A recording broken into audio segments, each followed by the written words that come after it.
Well, good morning, church. And we are so thankful for all who are here, especially our guests this morning. Thank you for being with us and worshiping our great and holy God.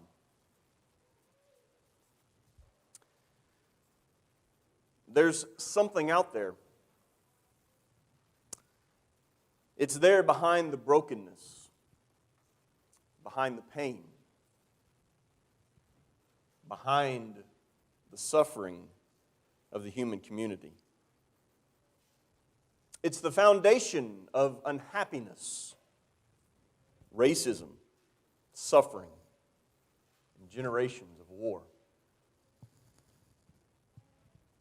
But it's no respecter of persons, and it attacks all of us. It tears families apart.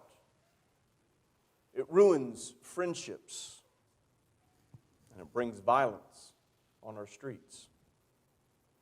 Yet its power continues to draw us in. It drives us to mountains of debt and into the stranglehold of addictions. But it's within all of us. One person said it this way: it makes us envious and demanding.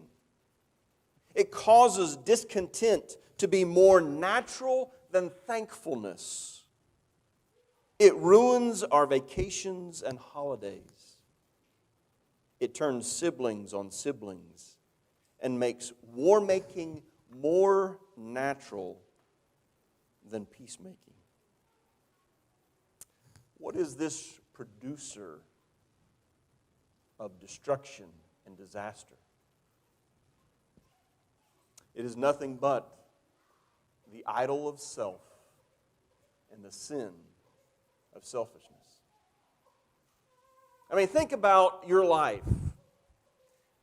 Think about those times when your holidays were ruined or your vacations were ruined, and at the heart of it is self. And so we want to look at that this morning to try to understand that a little bit better. And maybe we do understand it. Maybe just sometimes we need the reminder to be beaten over the head sometimes when it comes to the idol of self. Because the question that we really want to ask today is, who is in the center? And many times, if we are honest with ourselves, the answer is me, me, me. I mean, think about it. From the beginning of our existence, we make everything about me, myself, and I. As children, from the moment that we reach out and grab that toy, and what do we say? It's mine. We put ourselves in the center of the story. We calculate life through the perspective of self. And we begin to ask, well, how and how's this going to affect me? So we go through life with our concerns defined by what we want, by what we feel, by what we dream, and by what we think we need. You see, we try to be the center of the universe. Did you realize that from the 4th century BC until I believe it was the 16th century AD, man thought that we were the center of the universe? I think it was Aristotle who put forth the geocentric model of the universe where Earth is at the center. And then Copernicus comes along and he says, no, it's not that. It's the sun that's the center of the universe. Astronomy today has told us that we're not the center of our solar system. We're not at the center of our galaxy. We are not at all the center of the universe. But yet we still try.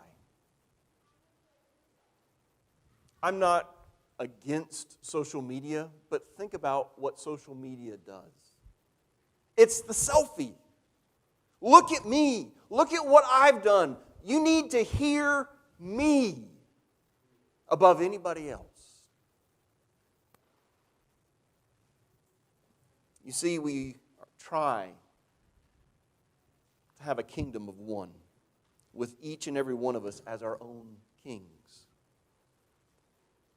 We set ourselves up as the kings in our own kingdom to fulfill self, and often at the expense of others.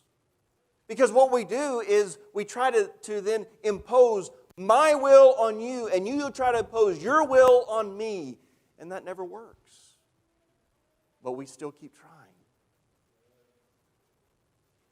I want you to think for just a moment about how would you define these things? What is it that would make them good? If somebody said, hey, what is a good day for you? Think about how you would define that. I think a lot of people would say, well, a good day is a day that is pleasurable and easy for me. That the circumstances are going my way. Somebody might say, well, a good marriage. Well, if I'm honest, that's one where my spouse becomes my servant to my dream for my life. Oh, that would be a good marriage. What about a good job? What is a good job for you? Is it one that keeps you happy and engaged? What's a good church for you? Is it one that has worship and programs and preaching that entertains me?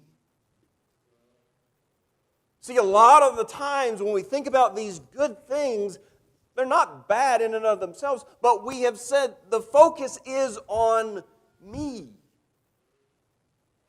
I need to be the center. But there's a problem with that. There are 4 words at the beginning of the Bible. In the beginning, God. And those 4 words give us great trouble. Because the reality of life is this: it's not about you and me. We try, we want to make it about us. But those 4 words confront us with the truth that life comes from, is controlled by, and exists for another being. Notice what it says in Colossians 1 and verse 16 and 17. Speaking there of Christ, it says, "For by Him all things were created, both in the heavens and on earth, visible and invisible. Whether thrones or dominions or rulers or authorities, all things have been created through Him and for Him. He is before all things, and in Him all things hold together." What is that telling us? It's telling us that God is the center of everything. We will never be the center because it's not about us, it's about Him. Our will won't be done because His will is being done. And life will never submit to us because it is already submitting to a holy God. In Psalm 19 and verse 1 it says, "The heavens are telling of the glory of God."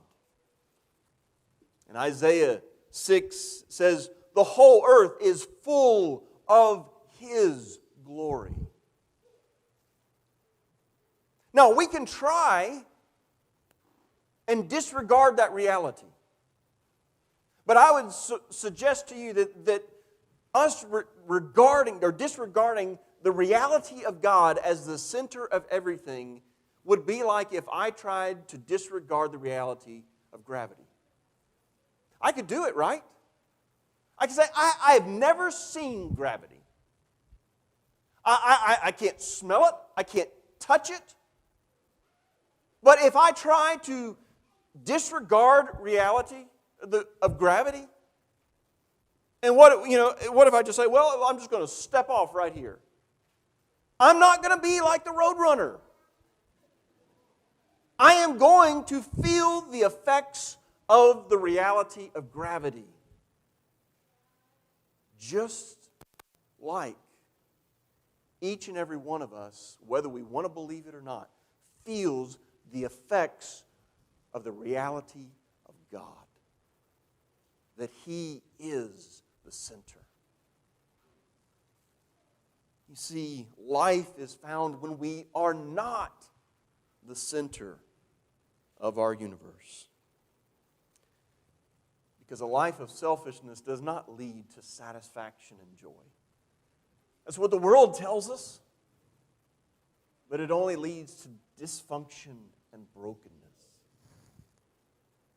And Jesus came to destroy our kingdom of one and our misplaced loyalties. Not so that He could dominate us, but so that He could make us free from the bondage to self.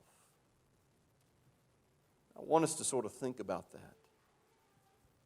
Because then we ask, well, wait a minute.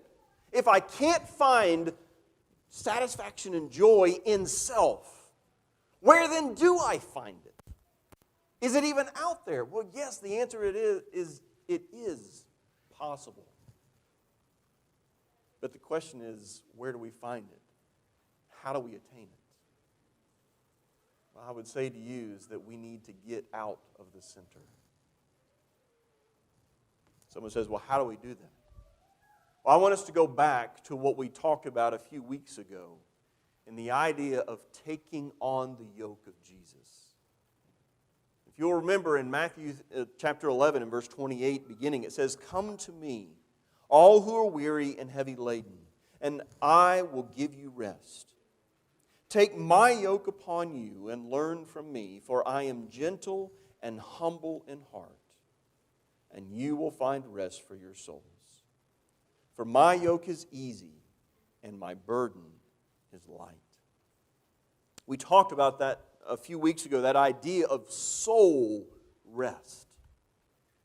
That inner freedom that we all are striving for.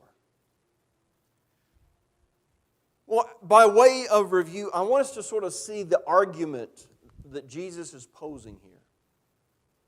He's giving us some reasons for this idea of rest. And I want to sort of do it in reverse. So we know what the goal is, and we'll start there, and we'll work our way back to the foundation that is here in this argument. We say, okay, well, what is the goal? What is that we want? We want that rest. We want that inner peace. We don't have to be proving ourselves anymore. We can be at peace with ourselves, satisfied with who we are because we are children of God. But if we look at this passage here, we say, okay, well, if that's the goal, then what is the cause or what leads us to rest? I would say what Jesus is saying here is, take my yoke and learn from me. Now we may look at it and say, wait a minute, I want rest, and yet Jesus is offering a yoke to get to rest? Yes, He is. That yoke requires us to obey Him. You see, satisfaction can only come when we make Jesus the Lord of our life. So to take His yoke means that there are going to be things that I must do. And in James chapter 2 and verse 8, it talks about fulfilling the royal law. That is, love your neighbor as yourself. It means I've got to get out of center and start looking to other people. I need to start loving them and putting their needs before my own.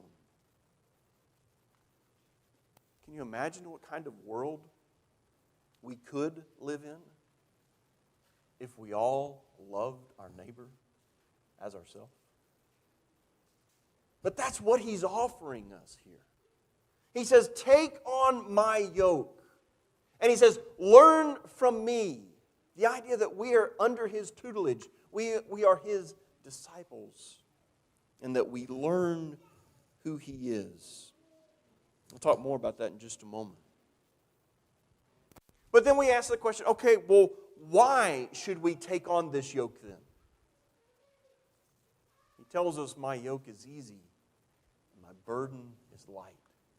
He's making a contrast here between the burden that we are already bearing, that burden of self, that burden of the world that says, I'm going to do it all by myself. Jesus says, my yoke is much easier. My burden is much lighter than trying to be the king of our own kingdom. You see, that burden of selfishness is much greater than loving and caring for the needs of others. That brings us then to the very foundation, the whole point of what is driving this idea or this argument of rest. Jesus says, I am gentle and humble in heart. Now, we have to ask that question. How then is Jesus saying that He is gentle and humble in heart? How does that get us to rest? Well, we need to look at what Jesus has done. What we see is that Jesus moved from the center. Notice how Jesus identifies Himself. So we're adding one more verse to what we've already studied. There in verse 27 of Matthew 11. Jesus says, all things have been handed over to me by my Father, and no one knows the Son except the Father, nor does anyone know the Father except the Son, and anyone to whom the Son wills to reveal Him. Now I want you to see what Jesus is saying about Himself there in verse 27. He says, all things have been handed over to me. That puts Jesus in a position of total authority, of total sovereignty. By His statement there, what He is saying is, I deserve to be in the center because I am God. I have all things. He says, even further, He says, I am the one who can choose to whom I reveal the Father to. But notice how He describes Himself. I have all authority, but I am gentle and humble in heart. You see, that pulls us to Philippians 2 and verses 6 through 8. Where Paul says there, who, although He existed in the form of God, did not regard equality with God a thing to be grasped, but emptied Himself, taking the form of a bondservant and being made in the likeness of men. Being found in appearance as a man, He humbled Himself by becoming obedient to the point of death, even death on a cross. I want you to notice a couple of words in this passage here. Paul says that He, God, became a bondservant. He humbled Himself and became obedient, even to the point where He would die. All of these words here are pointing to that idea of what He did, that He emptied Himself. He got out of the center. He had every right to stay in the center. But what He said is, I'm moving out of it because you matter to me. He turned his focus not to himself, but to us and to our needs. If we look at Mark 10 and verse 45, there, in one sense, it sort of sums it all up, because he says, Jesus, there speaking to his disciples, says, "For even the Son of Man did not come to be served, but to serve, and to give his life a ransom for many." He says, I am a God who serves. Now think about that for a moment. If you had unlimited power, if you had all knowledge, if you could be anywhere and everywhere all at the same time, what would you do with all of that? I would submit to you that none of us would say, you know what? I'm going to give all of that up so I can go serve what I've created. But that's exactly what our Savior has done. Notice here he says that he didn't come to be served, not to be served. A God coming down to our level, we would expect that he would come and say, kneel before me. Look at who I am. That's not God. He said, I came down to serve you. He's not looking for slave labor. He is willing to get down underneath us and lift us up. Because he says, you are so valuable to me that I would die for you. You see, what we find is that Jesus' humility is the foundation for his rest that he offers to us. Because since he is gentle and lowly in heart, he is inclined then to serve us. Well, what is involved in that service? It means that he lifts those things that are hard to bear for us. He makes that labor easy so that when we take upon his yoke, he is underneath us, lifting us up so that we are able to do what he is asking of us. That begs the question then, what does he ask of us? If we go one verse back in Philippians chapter 2, Paul writes, have this attitude in yourselves, which was also in Christ Jesus. Paul is saying what Jesus is asking you to do is empty yourself, to give it all up, to move out of the center and to be like him. You see, only when we empty ourselves and stop focusing on me and elevate other people do we truly find what we're looking for. There we will find soul rest. And when we do this, what I think happens is that the definition of these things change for us. If we are emptying ourselves like Jesus, then what does a good day look like? I would submit to you a good day is when we have the opportunity to help somebody else. A good marriage is now when I elevate my spouse, fulfilling their needs and expecting nothing in return. Husbands and wives, let me say that again. A good marriage is when I elevate my spouse above me and I fulfill their needs and I do not expect anything in return.